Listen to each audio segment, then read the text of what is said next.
السلام علیکم ورحمۃ اللہ وبرکاتہ۔ میرے پیارے بھائیوں اور بہنوں، آج میں آپ کو حضرت عمر اور ایک جادوگر کا واقعہ بتانے والی ہوں۔ اسلام قبول کرنے سے کئی سال پہلے حضرت عمر بن خطاب ایک دفعہ تجارتی قافلے کے ساتھ مال لے کر مکہ سے شام گئے۔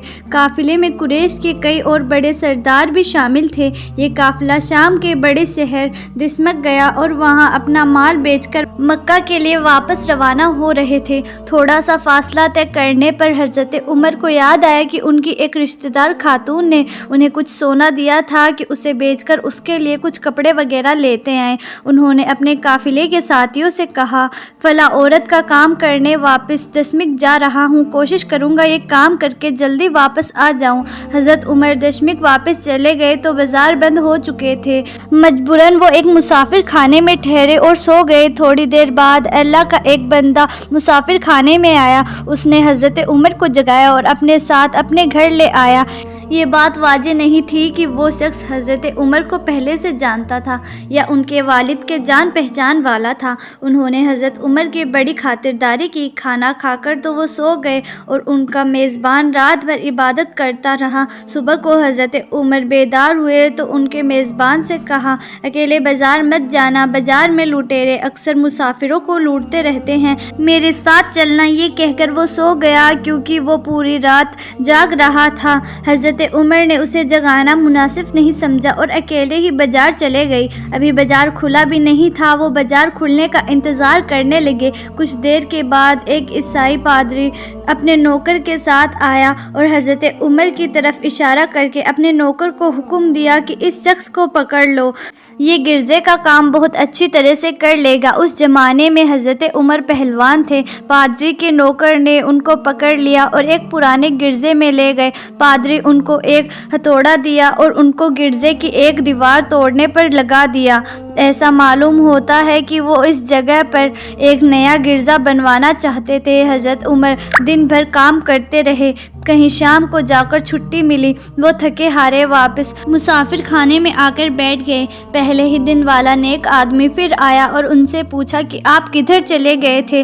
حضرت عمر نے اسے سارا قصہ بتا دیا۔ وہ شخص آج بھی ان کو اپنے گھر لے گیا اور ان کی بڑی خاطرداری کری اور انہیں تاکید کی کہ کل بازار جاتے ہوئے مجھے بھی لے جانا۔ اس کے بعد وہ عبادت میں مشغول ہو گیا اور حضرت عمر سو گئے۔ دوسرے دن حضرت عمر بیدار ہوئے تو اپنے نیک میزبان کو سوتا ہوا پایا۔ انہوں نے اب کی بار بھی اس کو جگانا مناسب نہیں سمجھا اور اکیلے ہی بازار چلے گئے۔ اتفاق سے پھر وہی پادری اپنے نوکر کو حکم دیتا ہے کہ اسے پکڑ لو اور حضرت عمر کو پکڑ کر ساتھ لے آیا۔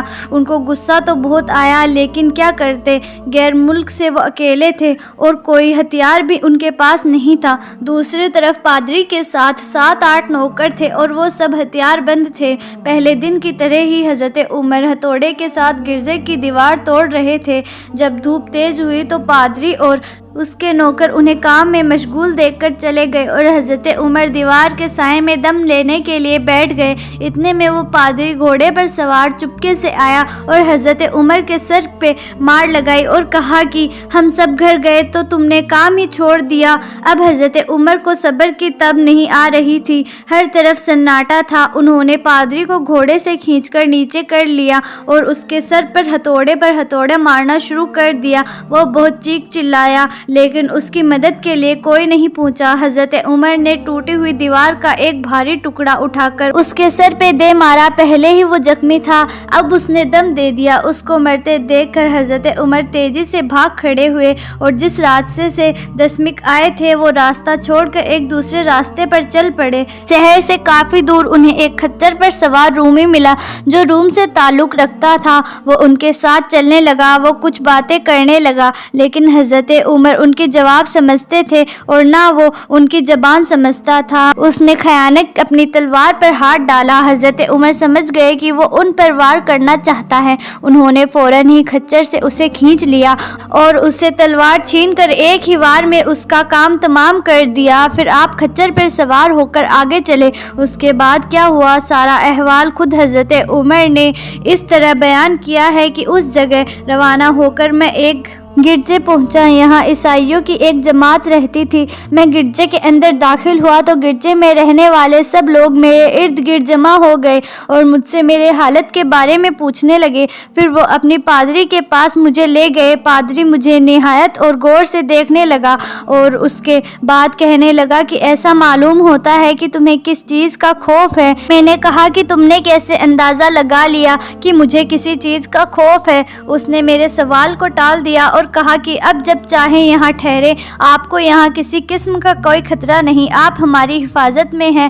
اس پادری نے مجھے اپنے گھر میں ٹھہرا لیا اور میری نہایت ہی خطروں کی مدارت کی اور پھر پوچھا کہ آپ کون ہیں؟ میں نے اسے بتایا کہ میں مکے کا رہنے والا ہوں اور قبیلہ قریش سے تعلق رکھتا ہوں، تجارتی قافلے کے ساتھ شام آیا تھا، تجارت کا مال بیچنے کے بعد ایک ضروری کام کے لیے دمشق واپس آیا تھا۔ اب میں اپنے وطن واپس جا رہا ہوں اور راستہ بھٹک کر یہاں نکلا ہوں۔ پادری مجھے غور سے دیکھتا رہا اور بار بار طرح طرح کے سوال کرتا رہا۔ میں نے ان کو یہاں نہایت ہی آرام سے رات بسر کی۔ صبح کو آ کر پوچھا کہ آپ کا ارادہ یہاں ٹھہرنے کا ہے یا جانے کا؟ میں نے کہا میں آپ سے اب رخصت ہونا چاہتا ہوں۔ یہ سن کر پادری نے اپنا ایک شاندار گدھا جو بڑا خوبصورت اور نہایت ہی تیز رفتار کا تھا لے آیا۔ اس گدھے کی پیٹھ پر کھانے کی میزدار چیزیں اور قیمتی تحفے بھرے ہوئے تھے اور پھر کہنے لگا کہ آپ اس گدھے پر سوار ہو جائیں اور چل پڑے۔ راستے میں آپ کا گزر کسی عیسائی کے مکان کے پاس سے ہی ہوگا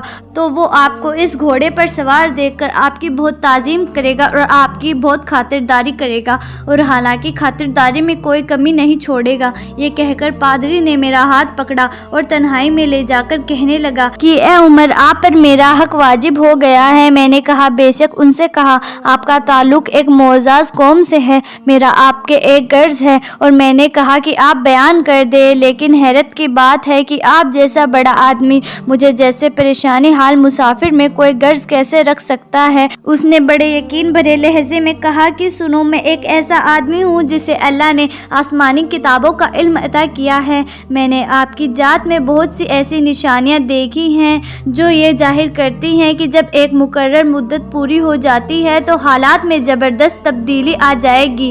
اس وقت آپ ہمارے ملک کے حکیم بن جائیں گے اور یہاں کے سب شہروں میں آپ ہی کا حکم چلے گا۔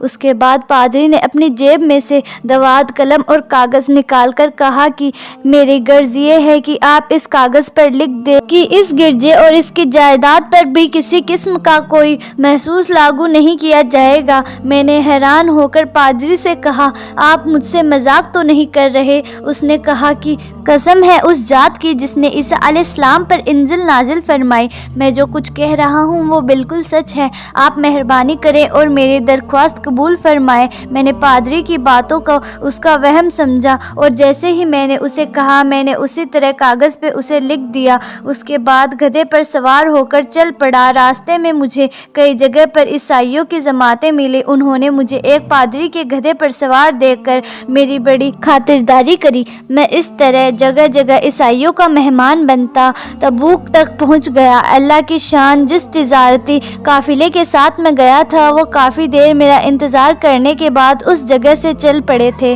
جہاں میں نے انہیں چھوڑا تھا اور اب تبوک میں ایک کنویں کے قریب ڈیرا ڈالے ہوئے تھے۔ قافلے والے میرے ساتھی مجھے دیکھ کر میری طرف دوڑے پڑے آئے اور مجھ سے مل کر بہت خوش ہوئے اور کہنے لگے اے ابن خطاب، ہم لوگ تمہارا انتظار کرتے کرتے بالکل مایوس ہو گئے، تو تم نے ہمیں اس مقام کو کوچ کر دیا جہاں سے تم واپس دمشق گئے تھے، مگر تمہارے بارے میں ہم سخت پریشان تھے۔ یہ تو بتاؤ کہ اتنے دن تم کہاں رہے؟ میں نے وہ تمام حالات بیان کیے جو مجھے پیش آئے، لیکن پادری سے جو میری گفتگو تنہائی میں ہوئی وہ بالکل ظاہر نہیں کی، کیونکہ میں پادری کی ان باتوں کو اس کا وہم سمجھتا رہا اور اس کو عقیدے کی کمزوری سمجھتا رہا۔ قریش کے ایک سردار ابو سفیان بھی اس قافلے میں شامل تھے۔ انہوں نے مجھے اس شاندار گدھے پر سوار دیکھ کر کہا ارے تم لوگ، اس نوجوان کی خوش نصیبی تو دیکھو، اسے کسی ایسے میدان میں چھوڑ دیا جائے جہاں نہ پانی ہو نہ سبزہ، پھر بھی اسے رزق مل جائے گا۔ پادری نے رخصت کرتے وقت مجھ سے کہا تھا کہ جب میں اپنے ساتھیوں کے پاس پہنچ جاؤں اور گدھے کی ضرورت نہ رہے تو اس کی رسی کو مضبوطی سے باندھ کر گدھے کو اسی جگہ پر چھوڑ دینا، لہٰذا میں نے ایسا ہی کیا۔ یہ دیکھ کر ابو سفیان نے کہا ارے یہ تم نے کیا کر دیا؟ گدھے کو ایسی جگہ پہ چھوڑ دیا جہاں پہ چور چکے اور درندے اکثر گزرتے رہتے ہیں۔ میں نے کہا اس کے مالک نے مجھے ایسا ہی کرنے کی ہدایت دی تھی، وہ اس کی عادتوں سے زیادہ واقف ہے۔ اب وہ جگہ گدھے والا کنواں کے نام سے مشہور ہے، وہاں سے روانہ ہو کر ہمارا قافلہ مکہ پہنچا۔ میری اور پادری کے درمیان جو گفتگو ہوئی تھی وہ مجھے بھلائی نہ بھولی تھی۔ پہلے تو کئی دن تک میں نے اسے اپنے دل میں ہی رکھا، پھر مجھ سے برداشت نہیں ہوا اور یہ راز میں نے اپنے رشتہ دار خاتون کے سامنے ظاہر کیا۔ جس نے مجھے سونا دیا تھا وہ بڑی عقل مند خاتون تھی۔ اس نے مجھ سے کہا، ابن خطاب، میں تمہارے بچپن سے ہی تم سے اچھی نشانیاں دیکھ رہی ہوں۔ جب تم بہت چھوٹے تھے تو میں نے ایک دفعہ خواب میں دیکھا کہ تم لمبے ہوتے جا رہے ہو اور تمہارا قد اتنا لمبا ہو گیا ہے کہ اس نے آسمان کو چھو لیا ہے۔ یہ دیکھ کر میں نے خواب میں کہا کہ ارے میرے بچے کی کیا حالت ہو گئی۔ کسی نے کہا کہ یہ لڑکا دنیا اور آخرت میں بھلائی پانے والا بنے گا۔ جاہلیت کے زمانے میں اس قسم کی باتوں کا مطلب میرے سمجھ میں نہیں آتا تھا۔ مکہ میں ایک شخص اہل کتاب یعنی یہود و نصارہ میں سے تھا جو بہت گمنام تھا۔ عام لوگ تو اس سے واقف بھی نہیں تھے، لیکن قریش کے کچھ سردار اسے پہچانتے تھے اور اس کی بہت عزت کرتے تھے۔ ایک دن دوپہر کے وقت میں اس کے پاس گیا اور اسے جا کر کہا کہ میں آپ سے چند باتیں کرنا چاہتا ہوں اور چاہتا ہوں کہ آپ ان کو اپنے دل میں راز بنا کر رکھیں اور کسی کے سامنے ظاہر نہ کریں۔ اس نے ایسا کرنے کا وعدہ کیا تو میں نے اپنے سفر کے تمام واقعات اس کے سامنے بیان کر دیے اور اپنے رشتہ دار خاتون کے خواب کا بھی ذکر کیا۔ جب میں اپنی گفتگو ختم کر چکا تھا تو اس نے کہا کہ اے ابن خطاب، جس کو تم نے محصول کی معافی کا وعدہ کیا لکھ کر دیا ہے، وہ اس زمانے میں عیسائیوں کا سب سے بڑا عالم ہے۔ جو کچھ اس نے کہا ہے وہ سب سچ ہے اور جلد ہی وہ سچ تمہارے سامنے آ جائے گا۔ جہاں تک تمہارے رشتہ دار خاتون کے خواب کا تعلق ہے تو اسے یہ ظاہر ہوتا ہے کہ مکے میں ایک بہت بڑا انقلاب آئے گا، زمانہ ایک نئی صورت اختیار کرے گا اور آنے والے زمانے کے آسمان اور زمین بدل جائیں گے۔ میں وہاں سے گھر چلا آیا اور اس کی ساری باتیں اپنے دل میں لیے رہا۔ تھوڑے ہی عرصے بعد قریش کی منزلوں میں آپ صلی اللہ تعالیٰ علیہ وسلم کا ذکر ہونے لگا۔ یہ لوگ اس پر چڑھتے تھے کہ محمد صلی اللہ تعالیٰ علیہ وسلم اپنے آپ کو اللہ کا رسول کہتے ہیں، لوگوں کو بتوں کی پوجا کرنے سے منع کرتے ہیں اور ایک اللہ کو ماننے والے پر زور دیتے ہیں۔ جلد ہی اللہ تعالیٰ نے اسلام کو ظاہر کر دیا اور مجھے یقین ہو گیا کہ حالات وہی صورت اختیار کر رہے ہیں جس کی طرف آسمانی کتاب کے عالم شام کے پادری نے اشارہ کیا تھا۔ نبوت کے 6 سال حضرت عمر نے اسلام قبول کر لیا اور رسول اللہ صلی اللہ تعالیٰ علیہ وسلم کے جانثار ساتھی بن گئے۔ 11 ہجری میں آپ صلی اللہ تعالیٰ علیہ وسلم اس دنیا سے رخصت ہو گئے تو حضرت ابوبکر مسلمانوں کے پہلے خلیفہ بنے۔ 13 ہجری میں انہوں نے وفات پائی تو حضرت عمر بنے۔ ان کے سفر نامے کی روایت کرنے والے راوی کا بیان ہے کہ حضرت عمر فاروق اپنی خلافت سے زمانے میں شام تشریف لے گئے تو ایک بہت بوڑھا آدمی جس کے بال برف کی طرح سفید ہو چکے تھے عیسائیوں کی ایک جماعت کے ساتھ ان کی خدمت میں ظاہر ہوا اور عرض کیا کہ اے امیر المومنین، کیا آپ مجھے جانتے ہیں؟ حضرت عمر نے فرمایا کہ اگر آپ شام کے فلاں شہر سے پادری ہیں تو میں آپ کو پہچانتا ہوں۔ اس نے کہا کہ جی ہاں، میں وہی پادری ہوں۔ حضرت عمر فاروق نے فرمایا کہ میں نے آپ سے لکھ کر جو عہد کیا تھا وہ آج بھی قائم ہے۔ اللہ تعالیٰ نے اپنے رسول صلی اللہ تعالیٰ علیہ وسلم کے ذریعے ہمیں عزت بخشی۔ انہوں نے ہمیں اللہ تعالیٰ کے پسندیدہ دین اسلام کی طرف دعوت دی اور ہم نے یہ قبول کی۔